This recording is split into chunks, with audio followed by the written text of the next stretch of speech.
Pinning on your race number seems pretty straightforward, but you could be losing valuable time out on the course. Here are some things to keep in mind for your next race. There are two main reasons you want to make sure that your number is pinned correctly. Number one, the officials need to see the number so you get scored correctly. But number two, you need to make sure that you aren't losing valuable time with aerodynamic drag. When a lot of people pin their race number to their jersey, they do so allowing a lot of room or slack between that race number and their jersey. It ends up making it like a parachute, catching wind and only making you slower out on the course. The first thing you'll want to do when it comes to pinning your race number is contact the race organizer and find out where you need to pin the number on your jersey. That could differ for different races, with most pro races being on your back at the pockets, whereas most local events in USA Cycling tend to have them on the side of your jersey down your ribs. If you're doing something like a time trial, you can put it out of the wind in many cases, on the small of your back, completely hidden.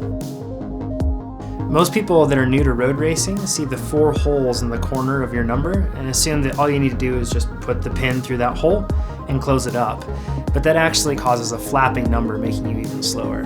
What you should do is take that pin and put it through the number in the jersey, then back through the number in the jersey, close to that hole, but not using that hole as an anchoring point for your number.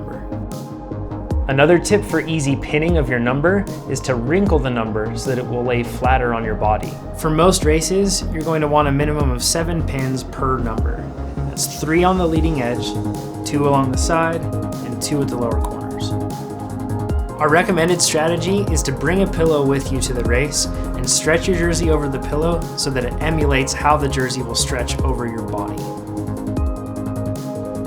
If you don't have a pillow with you, you can just stretch the jersey over your knees, but make sure you're keeping in mind, once again, how that jersey is going to stretch over your body.